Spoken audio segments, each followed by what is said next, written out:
E aí, traveiros! Saímos de Xi'an e agora estamos num táxi. Estamos aqui no meio da China com os nossos amigos Max, Noélia e Truman, que são mexicanos, mas eles vivem aqui. A gente mostrou eles nos últimos vídeos, que a gente estava com um grupo de criadores de conteúdo e viajantes da América Latina, de cada país diferente, eles aqui representando o México e a gente representando o Brasil. Mas agora a gente está viajando solo, eu, a Laís, encontramos eles aqui em Xi'an. E é muito bom viajar com eles porque eles falam mandarim, facilita muito as coisas. Quando a gente tá sem eles, a gente tem que desenrolar e para tentar entender com eles a gente poupa tempo. Tirando o Truman, que ele não fala nada, nem mandarim, nem espanhol, nem nada, é sempre quieto.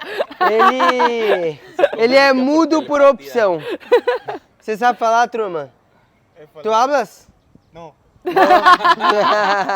A gente veio pra cá para conhecer um dos principais pontos turísticos da China e um dos maiores tesouros arqueológicos desse país que tem mais de 2.000 anos de história, que são os guerreiros de terracota. Chegando aqui é tão turístico que logo na entrada você é recebido por vários guias, como esse moço aqui atrás, perguntando se você precisa contratar um guia em inglês, em chinês também. É muito louco porque como a China é tão grande, tem uma população gigantesca, a gente vê muitos chineses mesmo nos lugares visitando o próprio país. Então tem essas opções de guia, como é um sítio histórico, mas a gente não vai contratar guia, a gente vai ver as informações na internet e passar tudo para vocês. Então vamos ver se o seu guia de internet tá bom, Laís. Primeiro, me diz o que tá escrito na sua camiseta. Bom amigo chinês. Eu sou um bom amigo chino. Ah! É isso Aprendeu a lição de casa. Mas isso não foi a internet que me disse, isso foi quem me deu a camiseta, que foi quando a gente estava lá na cerimônia de encerramento desse curso desse evento, na verdade, que a gente veio fazer aqui na China. A gente ganhou essa camiseta e eu perguntei o que estava escrito e falaram que é tipo uma expressão que diz que eu sou um bom amigo dos chineses, os chineses são meus bons amigos e é isso, nós é parça. Na verdade está escrito, nós é parça em chinês. É tipo isso. E a gente está muito impressionado como os chineses são muito amigáveis. Em espanhol seria muy amables. São muito amables, porque é isso, né? Como a gente já vem falando várias vezes, gente, desculpa aí se sair uns espanhol no meio, porque a gente tá há mais de 15 dias, 20 dias com essa galera da América Latina. O Brasil acaba sendo um dos únicos que não fala espanhol, então a gente só tá aqui. Olá, como estás? O tempo todo, tem hora que eu começo a falar com o Renan em espanhol. E aí do nada a gente... Em portunhol, né? Porque espanhol mesmo... a gente tem que aprender muito mais, mas assim, ainda assim, chega no final do dia, só eu e a Laís, a gente começa a falar espanhol. Uai, por quê? Mas o que são os guerreiros de terracota e por que tem um monte de gente querendo ver esse lugar? Na verdade, isso aqui é um mausoléu, meio fúnebre, mas muito interessante. É o mausoléu do primeiro imperador da China, da dinastia Qin, que foi o cara que meio que unificou o país, que a gente quando falou lá dele na muralha, a gente comentou que antes as muralhas eram várias, esse foi um dos primeiros que unificou as muralhas, unificou o idioma, unificou a escrita, falou, isso aqui ó, esse monte de povo junto, nós somos uma coisa só. E esse cara também, que foi responsável por fazer várias coisas, na hora que ele morreu, ele falou assim, eu não quero ser enterrado sozinho não, quero o meu exército comigo para me proteger. E aí ele fez os guerreiros de terracota, que vocês vão entender que seria um exército para proteger um mausoléu. Vamos descobrir. E a gente que trouxe a bolsinha do drone, porque a gente deixou as mochilas no hotel. E aí trazer a mochila do drone é bom para levar as coisas, andar com tudo que a gente precisa carregar. Só que o drone tá aqui dentro e não pode entrar com o drone. Então a gente vai ter que deixar aqui. Vai ter que guardar aqui o drone para poder entrar. Aí a gente tá seguindo um chinês. E uma coisa que eu tenho de reclamação, mas bem, não é uma reclamação da China, que é uma dificuldade, mesmo em lugares super turísticos, em que vem gente do mundo todo, não tem ninguém que fala inglês ou outro idioma que não seja chinês. Então eles são muito nacionalistas, porque era um país fechado até muito pouco tempo atrás, então é muito difícil a gente entender o que eles estão falando, tem que ficar usando tradutor, mesmo em lugares em que a gente sabe que vem turistas do mundo todo. E pesquisando um pouquinho sobre os guerreiros de terracota e sobre esse tal de imperador Qin aí, até que eu criei uma certa admiração por ele, acho que por 2 motivos. Primeiro, é que o moleque ascendeu ao poder com 13 anos de idade. Ele era filho de um rei, do reinado dessa região aqui. E quando o pai dele morreu, ele assumiu o poder com 13 anos, ele falou, tá tendo muita treta aqui, um reino brigando com o outro, porque antes não era um país, China, eram vários reinos separados, era um sistema feudal. E aí, quando ele assumiu o poder, ele falou, não, eu vou formar isso tudo aqui, um império, para acabar essa treta de um reino com o outro, vamos centralizar o país.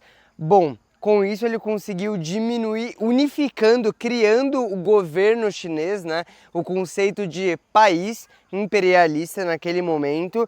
Ele diminuiu bastante as guerras internas entre uma região e outra para todo mundo se unir em prol de uma mesma nação. É claro que isso centralizou o poder e isso tudo tem seus pontos positivos e negativos, diferentes pontos de vista. Mas eu acho que por esse ponto de vista de guerra civil, né, guerra interna, melhorou bastante a condição de vida da população que vivia, né? Agora pensando do ponto de vista da galera mesmo, do povão, porque guerra é ruim para todo mundo. E acho que o segundo motivo pelo qual eu estou um pouco mais admirado por ele é que é o seguinte, naquela época era comum a galera ter uma obsessão por vida após a morte. Ou melhor, não obsessão, mas acreditar em vida após a morte e etc. E aí, quem tinha poder, né, os reis daquela época, os anteriores, geralmente era comum, bizarro o que eu vou falar aqui agora, mas acontecia. Quando os reis morriam, eles queriam ter proteção para a vida após a morte. E aí eles enterravam os seus servos e os seus guerreiros vivos. Isso mesmo, imagina, quando o game... Não, ó, corrigindo aqui. Quando um rei morria, ele falava, bom, você fulano ciclano, tu vai ser enterrado comigo. Como ele falava isso, morto? Era isso. A vida após a morte. Isso era o que acontecia. E aí o Qin chegou, moleque de 13 anos, e falou, não quero que pessoas vivas sejam enterradas junto comigo quando eu morrer, não. Para isso eu vou construir, ele não, né? Centenas, milhares de trabalhadores vão construir um exército de terra. Terracota é isso mesmo, é terra. A gente já vai mostrar para vocês, estamos caminhando aqui pelo caminho até chegar lá. Já estamos aqui dentro do parque, ou melhor, do museu a céu aberto, né? E aí ele resolveu fazer um exército de terra para ser enterrado com ele, para criar esse conceito de proteção pós-morte, ou de vida após a morte, de maneira mais humanizada, sem precisar sacrificar nenhuma pessoa viva. Fila e mais fila. A gente pegou fila para checagem de segurança e agora outra fila para... Não sabe, nem eu. Só vamos. Segue o fluxo. Aqui uma checagem do nosso ingresso. Validado, agora sim estamos dentro.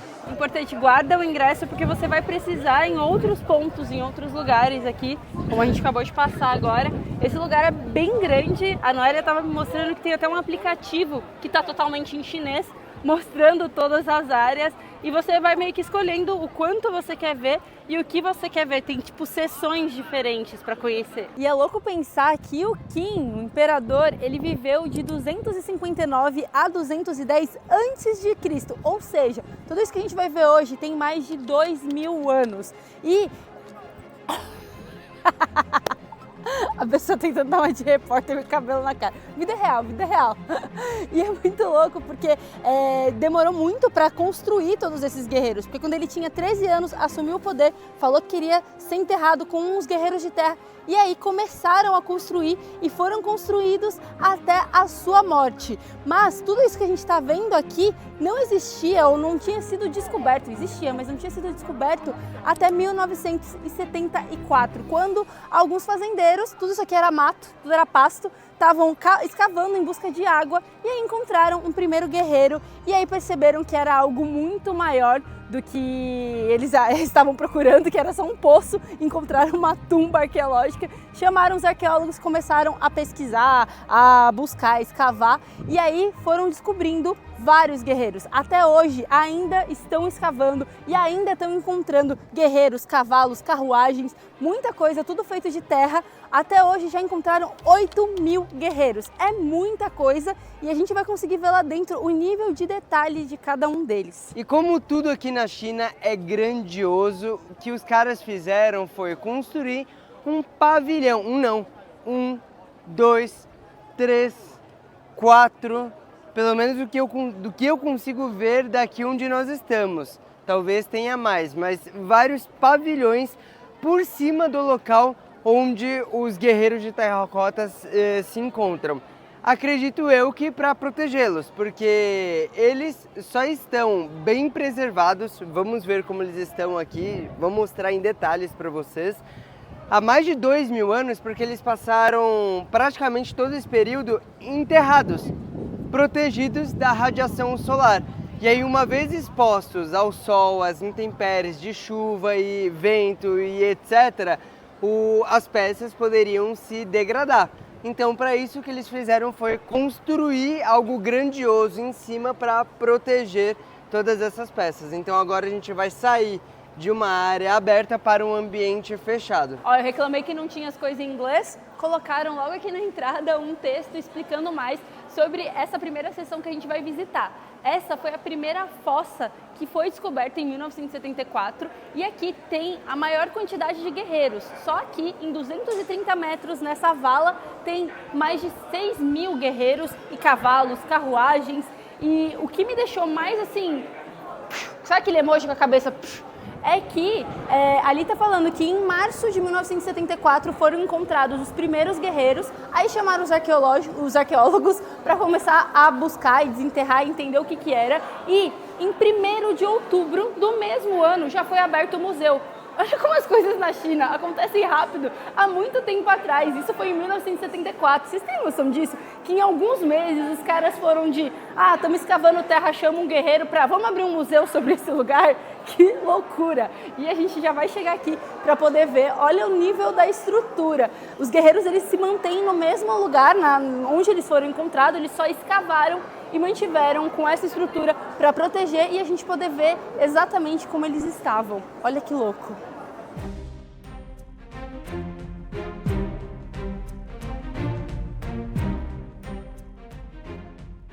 A primeira impressão é uau! A gente chega aqui na parte de cima e a gente consegue ver à frente vários guerreiros em posição de combate. Eles foram enfileirados em trincheiras com soldados, cavalos, cavalaria, arqueiros, todos como se estivessem mesmo prontos para uma batalha, para proteger o Qin durante a sua morte. Esses guerreiros foram construídos ao longo de quase 40 anos. Houve mais de 700.000 trabalhadores, incluindo artesãos, escultores, escravos também que trabalharam para construir e organizar todos esses guerreiros.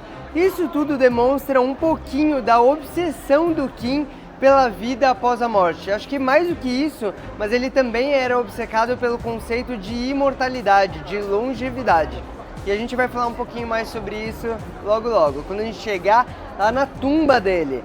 Sim, o Qin ainda está enterrado aqui, a gente vai chegar lá na tumba daqui a pouquinho. E a grandiosidade não é só na quantidade, mas também no nível de detalhe. Olhando aqui os guerreiros, cada um é diferente do outro. Eles não são iguais, feitos em um molde, não. Eles foram feitos um a um. E não só isso, eles foram posicionados como se estivessem prontos para a batalha mesmo, com cavalaria na frente, depois vem os arqueiros, eles tinham armas, todos estavam armados, realmente prontos para a guerra, como se fosse uma guerra real. Só que olhando lá no fundo, tem vários que estão destruídos. A gente pensa, pô, o que aconteceu? Será que foi quando estavam escavando? E não, isso aconteceu quando o Qin morreu, porque houve uma revolução, uma revolta quando ele morreu. Invadiram aqui essa tumba dele e aí roubaram, saquearam armas, destruíram alguns guerreiros e até hoje os arqueólogos estão restaurando alguns desses que foram destruídos, mas aqui a gente consegue ver essa parte também. A gente vem aqui para a parte do lado e aí dá para ver a estrutura em como os guerreiros estão presos. E aí eu fiquei na dúvida, será que essa estrutura é como eles estavam ou eles estavam de uma outra forma? E aí pesquisando eu descobri que na real todos eles estavam em pé com uma estrutura de madeira, que quando teve os saqueadores, e quando o Kim morreu e vieram, saquearam, e também na hora que começaram a escavar, essa estrutura de madeira cedeu, e aí os arqueólogos encontraram muitos guerreiros caídos, alguns quebrados, e aí houve todo um trabalho de reconstruir, né, e fazer toda uma restauração, mas eles mantiveram a localização onde aquele guerreiro foi encontrada e mantiveram também o posicionamento de guerra que eles sabiam como era há 2000 anos atrás. Ou seja, todo o trabalho aqui de restauração é feito para manter o mais próximo possível da realidade histórica. E aí, depois de restaurados, eles são recolocados no lugar correto e eles estão presos com uma estrutura metal para manterem ele na posição, a gente poder ver como eles estavam e dá para ver essa estrutura aí para se manter por muitos e muitos anos. Continuando o nosso tour, aqui mais para trás é a área de escavação, onde arqueólogos ainda continuam trabalhando. Inclusive tem alguns cavalos, ou melhor, peças que parecem ser cavalos, que estão todos quebrados, porém com algumas amarras juntando todas as peças. Tem segurança, como tudo, aqui na China é super seguro, eles estão de olho em tudo, com certeza. Tem câmeras, se a gente olhar para um lado para o outro, vai ter dezenas de câmeras. E o mais interessante ainda para a gente visitando é que tem várias peças que estão acima. Acredito que ainda também estão em fase de restauração, para depois de restaurados, eles são recolocados exatamente na mesma posição de onde eles foram retirados. Então vamos dar a volta para chegar um pouco mais de perto.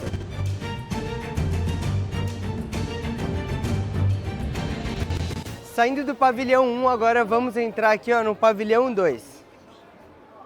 Aqui desse lado esquerdo, acho que tem uma lojinha de souvenir. Tem livros, essas coisinhas. Desse lado direito, nossa, olha que bonita essa parede. Parece ser um restaurante. Tá com fome, Laís? Vamos ver aqui o que tem aqui dentro. Ah, não. Não é restaurante, não. É outra loja de souvenir, só que eu acho que é mais chique. Tem joias. Será que são joias feitas de terracota? Ni hao. Ah. Ó, tem pulseiras. Bonitas, né? Bom, bonitinhas, né, essas pulseirinhas. Vamos ver quanto que custa. Essa aqui só 390 e essa aqui 530 yuanes. Acho que eu vou deixar com eles, não vou comprar não. Bubu, xexê.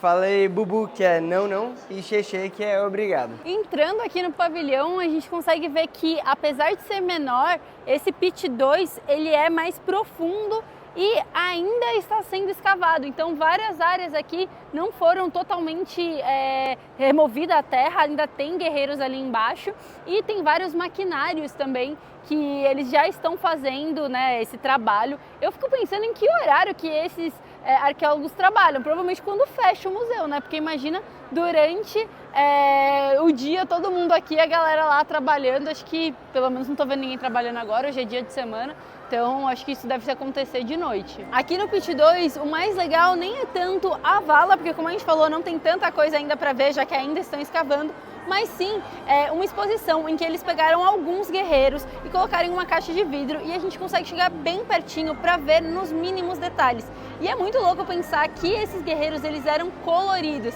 Sim, minha gente, o cabelinho era preto, tinha roupa com os detalhes todo em cor. Quando eles escavaram era assim, porém com o contato com o ar, a oxidação, com o tempo, eles foram perdendo a cor e ficando com essa cor de terra. E finalmente chegamos agora no Pit 3, que é o menor de todos e ele é em formato de U e ele representa o quartel-general com as figuras dos comandantes, dos conselheiros do Kim. Então vamos dar uma olhada de como que tá esse daqui.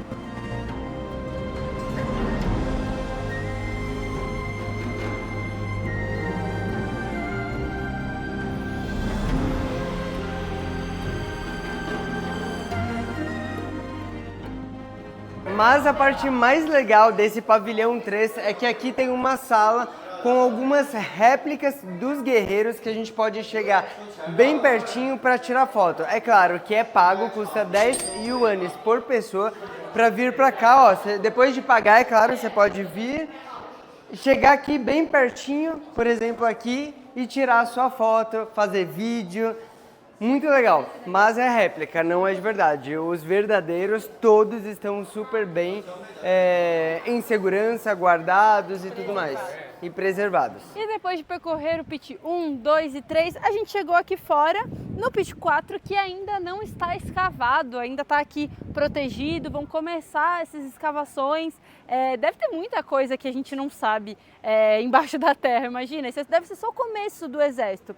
Porém, a gente, na nossa inocência, achou que essa daqui fosse a tumba, né, o mausoléu do Imperador Qin. Mas na real não é. A gente perguntou e eles falaram que a tumba, o mausoléu, está a 2 quilômetros daqui e também não está ainda desenterrado porque tem várias lendas sobre isso e várias preocupações em desenterrar.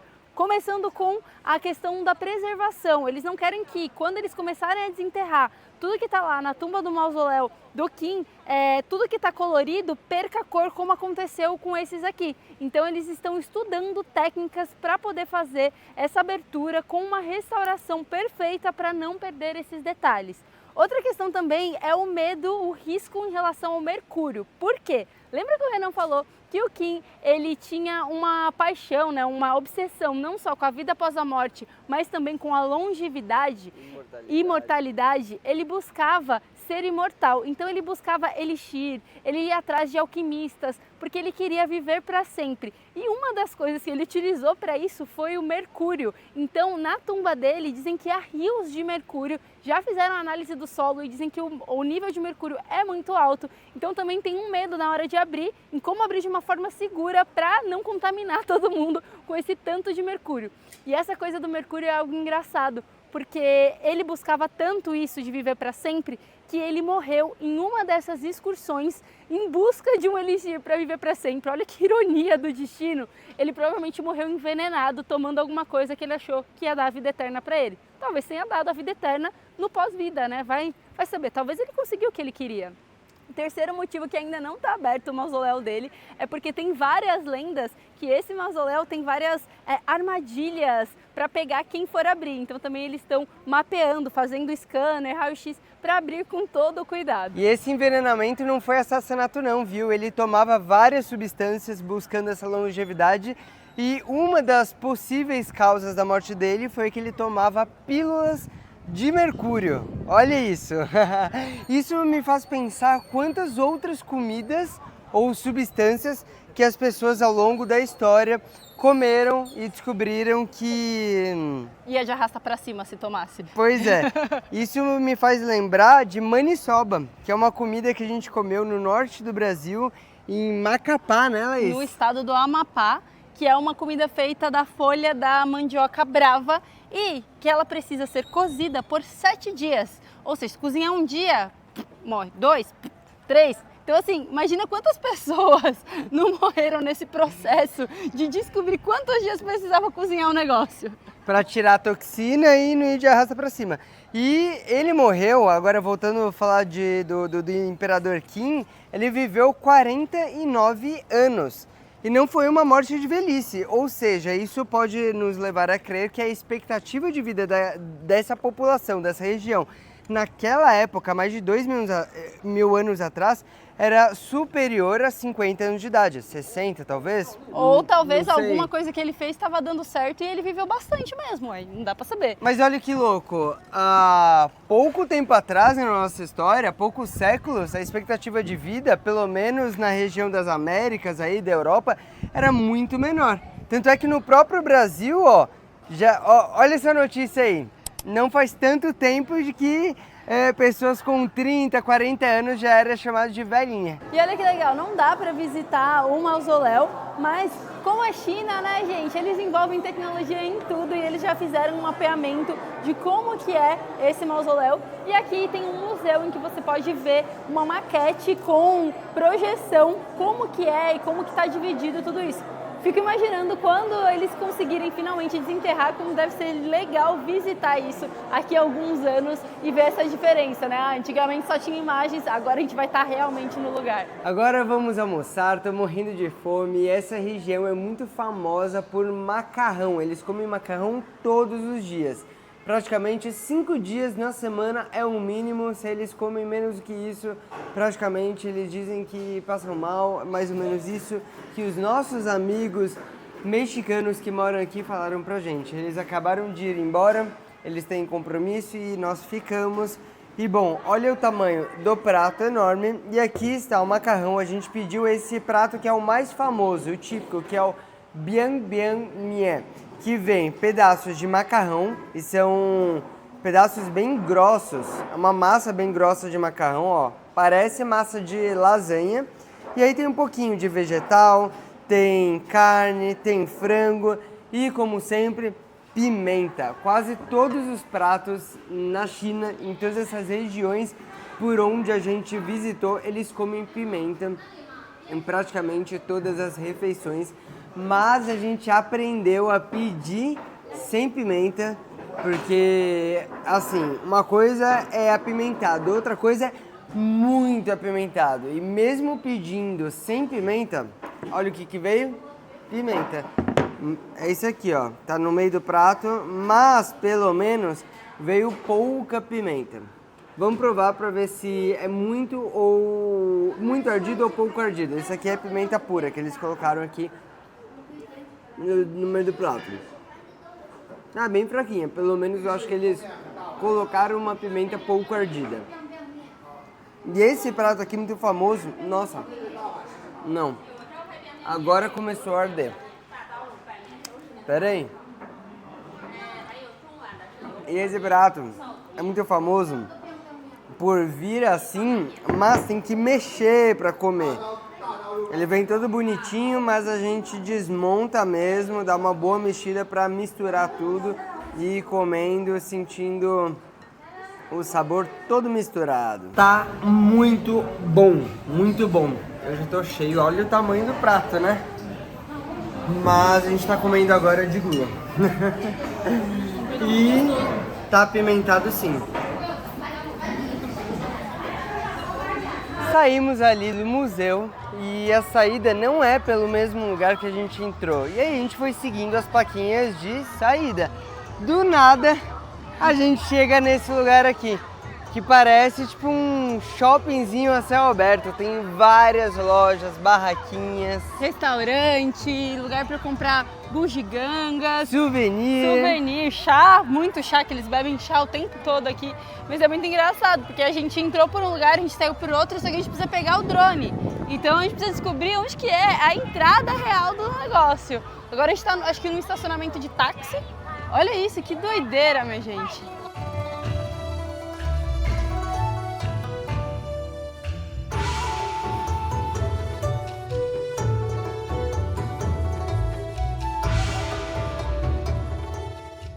Ó, tem um monte de táxi aqui. E olha que engraçado, aqui na China, Coca-Cola não se chama Coca-Cola. Tem esse outro nome aqui, ó, que eu não sei pronunciar. Agora, para pegar o drone de volta, é muito simples, é só apresentar o papelzinho que abre-se a portinha do locker e já era. Xexê. Agora, para ir embora, a gente vai de transporte público, de ônibus. Afinal, estamos em 2 e aí de táxi seria muito caro.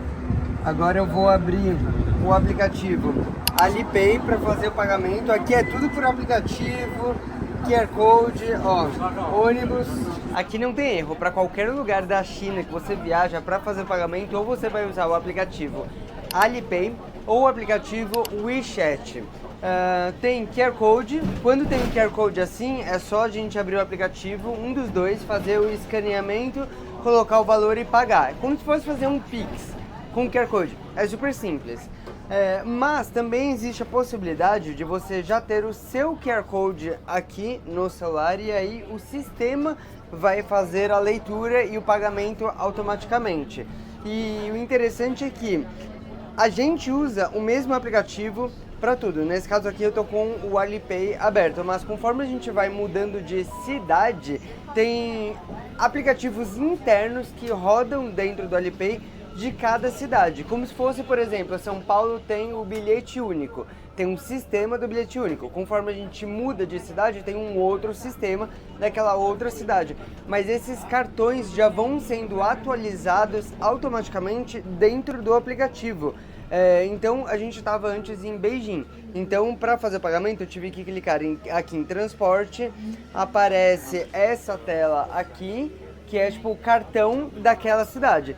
Como nós mudamos aqui para Xi'an, automaticamente o aplicativo já reconheceu que a gente está aqui e apareceu esse botão para eu me cadastrar pro cartão daqui de Xi'an. Na hora que eu cheguei aqui e fui tentar fazer pagamento, demorou um pouco mais porque eu não tinha feito esse cadastro anteriormente. Porque é a primeira vez que a gente está pegando ônibus em Xi'an. A gente já pegou o metrô, então por isso que quando eu clico aqui, ó, olha que interessante. Aqui aparece a opção de ônibus e aparece a opção de metrô e até de táxi aqui também.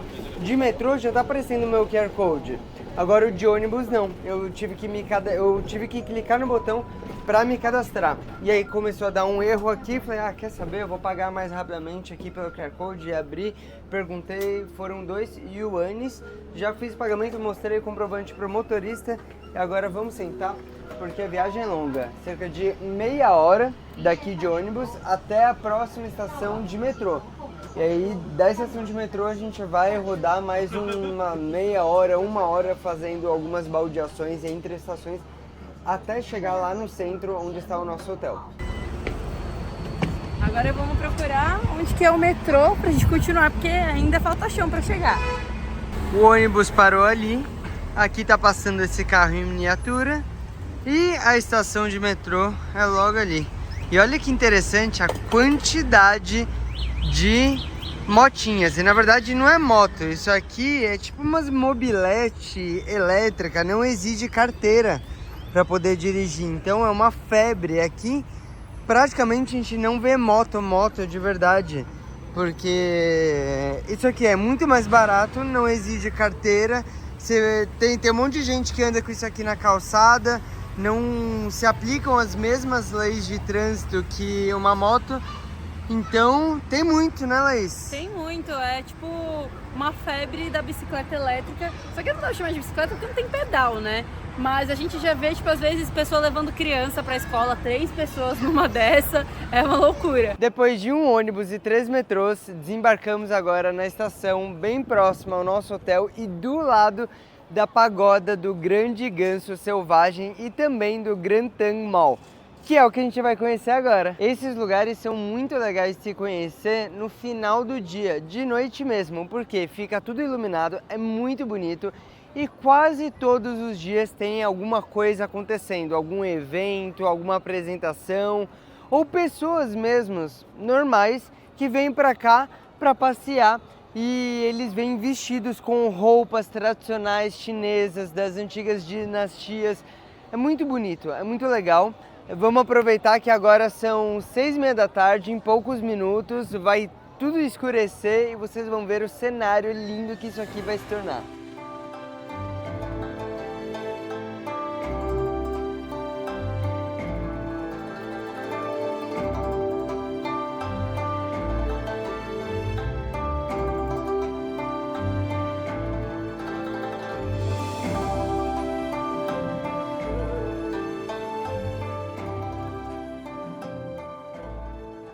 E aqui nessa praça é muito legal porque tem várias coisas acontecendo ao mesmo tempo, como por exemplo, isso aqui que a gente nunca tinha visto em outros lugares, que é o pessoal coloca um projetor nessas paredes de portas das construções antigas chinesas, e aí nesse projetor formam imagens como por exemplo da pagoda, e aí pessoas que ficam aqui vestidas, caracterizadas como as dinastias antigas, vêm aqui pra tirar foto. A galera provavelmente deve cobrar por foto.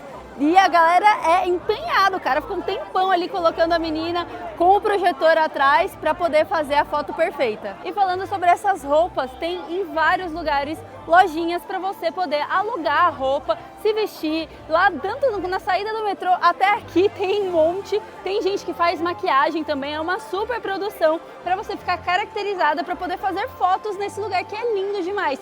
E a gente está achando muito legal que em várias cidades da China, a gente viu isso lá em Xinjiang, eu e o Renan, a gente se vestiu também, E é interessante que a galera, né, que faz isso não é para poder cobrar para tirar uma foto ou pessoas que fazem isso como profissão.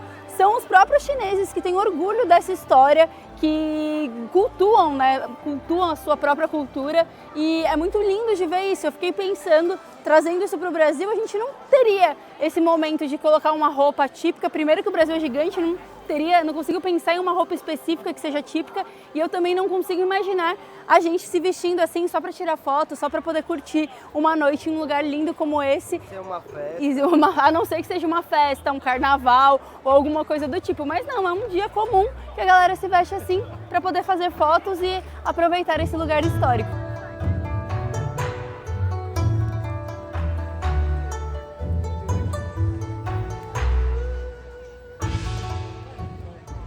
Uau, olha que coisa incrível, a gente não sabia que ia ter esse show de luzes, começou às 7 da noite, a gente tinha acabado de chegar e realmente a definição está no lugar certo, na hora certa, em um lugar tão icônico como esse. Basicamente, o que é uma pagoda, né, pra vocês entenderem? A pagoda é um edifício geralmente vertical, que tem vários andares com um telhadinho ornamentado, e geralmente é associado a religiões do Sudeste Asiático, como por exemplo o budismo. Essa pagoda aqui, ela foi feita por um monge Xuanzang, depois de uma peregrinação de 17 anos pela Índia, em que ele voltou para a China. Ele foi um dos responsáveis de trazer o budismo para a China.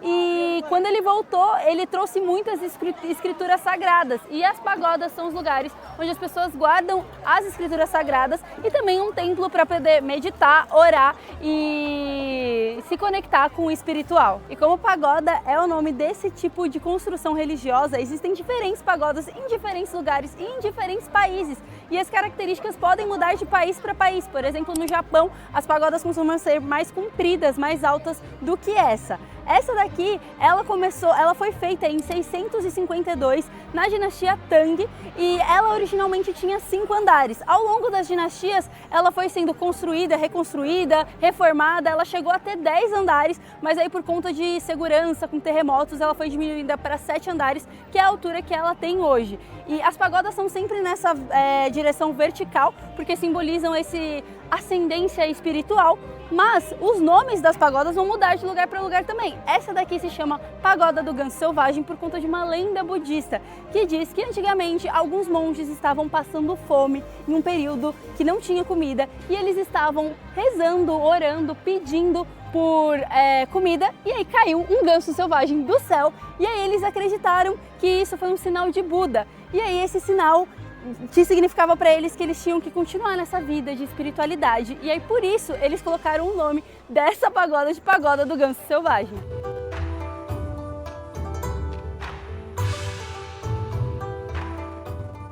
Do lado da pagoda tem a Grantan Mall, que é uma rua que na verdade é o maior mercado a céu aberto da China. São 2 km de extensão com várias lojinhas, coisas para vender, apresentação de dança. É muito lindo de estar aqui e conhecer, e é muito louco que esse mercado aqui, ele existe desde a dinastia Tang, nos anos 600 depois de Cristo, e aqui foi um grande marco de quando a China estava em plena expansão, porque aqui em Xi'an costumava ser a capital do país, por isso que aqui tem tantos marcos importantes, é tão desenvolvido, e tantos sítios históricos como o que a gente conheceu hoje. E olha como a China está cada vez mais globalizada. Aqui nesse shopping, olha o que a gente encontra. Um 7-Eleven, que é um mercado típico americano. Uma coisa que a gente tem feito bastante nos últimos dias é tomando chá e sorvete, porque aqui faz muito calor. E acabamos de encontrar uma barraquinha, é cheia de barraquinhas aqui. Essa especificamente vende sorvete de iogurte, aquelas que a pessoa faz na chapa, já viu? Se não viu, vai ver agora. É a primeira vez que eu vou comer esse tipo de sorvete também, e aqui tem um sabor de matcha, que é chá verde, que é muito comum nessa região aqui, então bora experimentar.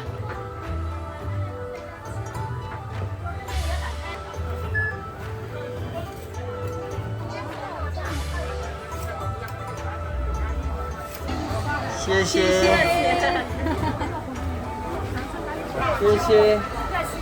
Pagamento feito. Bora experimentar. Vamos experimentar. Ela colocou além do sorvete algumas castanhas, uva passa, até um negócio que parece feijão. Sei lá. Vamos provar. Nossa, é muito bom. Muito bom mesmo. Xexê. E é claro que a gente não para por aí. Além aqui do sorvete de matcha, eu vi uma lojinha vendendo churros, minha gente. Eu amo churros, sou apaixonado. E xexê. Aqui, ó, vem um potinho com 1, 2, 3, 4, 5 churros por 9 yuanes. E ainda tem uma calda de chocolate junto. Ah, esse sorvete aqui de iogurte foi 20 yuanes.